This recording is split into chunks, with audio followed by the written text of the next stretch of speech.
حضرت زکریا علیہ السلام جو تھے انہوں نے اللہ سے کیا دعا کی تھی کہ اے میرے رب میں آپ سے دعا کر کے کبھی مایوس نہیں ہوا.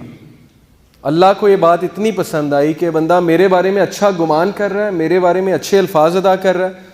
اللہ نے انہیں اس ایج میں بیٹا دیا جب میڈیکل سائنس کہتی ہے کہ اولاد نہیں ہو سکتی. ان کی بیوی بانجھ ہو چکی تھی, اس ایج میں اللہ نے انہیں بیٹا عطا کیا.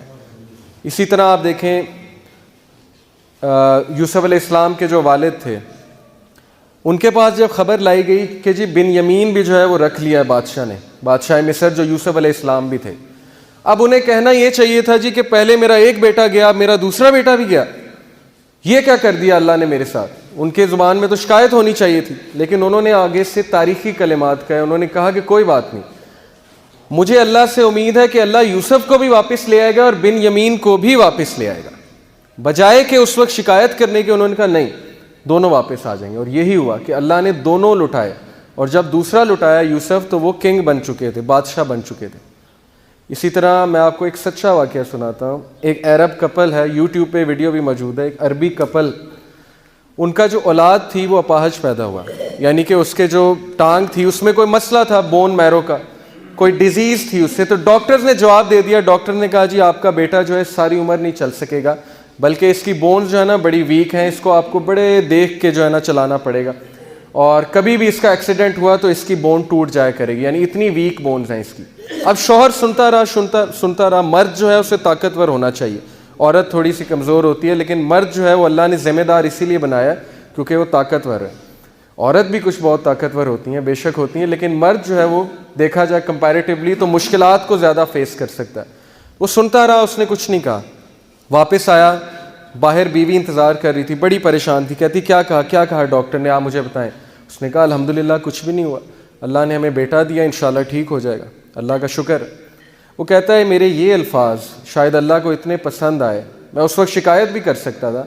2 سال بعد وہ بچہ چلنے پھرنے لگ گیا, بالکل سچا واقعہ.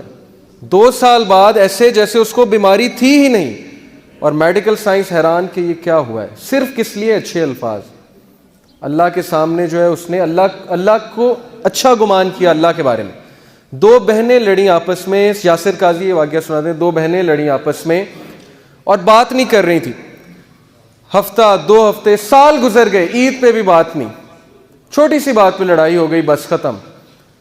بچے بھی نہیں مل رہے آپس میں, خالہ کے پاس نہیں جا رہے, کیوں نہیں میری والدہ کی لڑائی ہوئی ہے میں نے نہیں جانا. تو ان میں سے ایک جو ہے اس کو اللہ نے ہدایت دی, وہ آئی شیخ کے پاس, کہتی کہ میری لڑائی چل رہی ہے بڑے عرصے سے, میں کیا کروں. انہوں نے کہا آپ ایسا کریں, آپ اس کے بارے میں اچھا سوچنا شروع کر دیں, اچھے الفاظ ادا کرنا شروع کر دیں. جب سے آپ آئی ہیں آپ نے ان کی برائیاں ہی کی ہیں میرے سامنے, آپ ایسا کریں, آپ یہ کہیں کہ وہ بہت اچھی ہے, اور بس اس کو شیطان نے گمراہ کر دیا. یہی بات جو ہے یوسف علیہ السلام کے والد نے اپنے بچوں کو سکھائی تھی نا, کہ بیٹا شیطان نے گمراہ کیا تمہارے بھائیوں کو. بھائیوں کی طرف نسبت نہیں کی, کہا کہ شیطان نے گمراہ کیا تمہارے بھائیوں کو.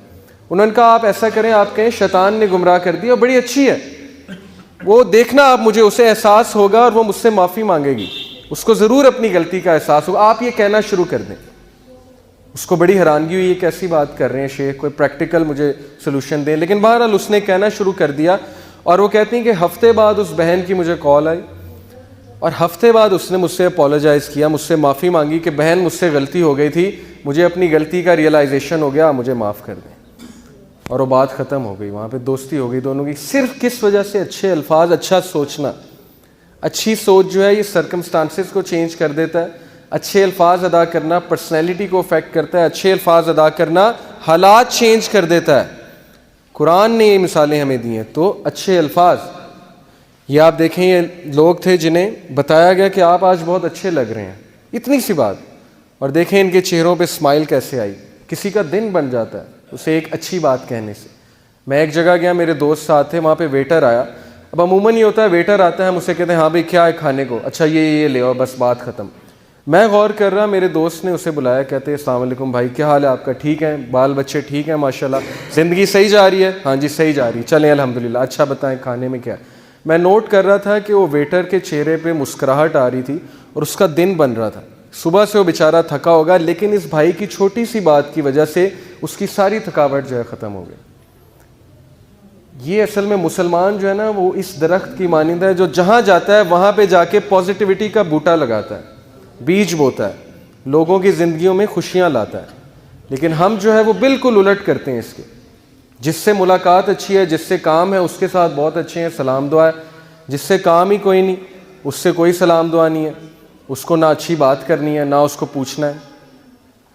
تو یہ ہے فائدے اچھے الفاظ ادا کرنے کے. اور نبی صلی اللہ علیہ وسلم ہمیشہ اچھے الفاظ ادا کرتے تھے. ابن عمر رضی اللہ عنہ کو کیا کہا ایک بار، بچے تھے ابن عمر اس دور میں، اللہ کے نبی صلی اللہ علیہ وسلم نے کہا ابن عمر کتنا پیارا بچہ ہے، کتنا اچھا بچہ ہے، بس تہجد پڑھنے لگ جائے تو کیا ہی بات ہے. ابن عمر کہتے ہیں وہ دن اور آج کا دن میں نے تہجد نہیں چھوڑی. اب یہ بات اللہ کے نبی یوں بھی سمجھا سکتے تھے، اوے ابن عمر تہجد کیوں نہیں پڑھتے تم، تہجد پڑھا کرو تم، اس طرح بھی کہہ سکتے تھے نا. کیا کہا ابن عمر کتنا پیارا بچہ ہے، کتنا اچھا بچہ ہے، تہجد پڑھنے لگ جائے تو کیا ہی بات ہے. اب میں پیرنٹس کو بتاتا ہوں نبی صلی اللہ علیہ وسلم سے سیکھیں بچوں کو کیسے سمجھانا ہے. بچوں کو ریبیلیس نہیں بنانا.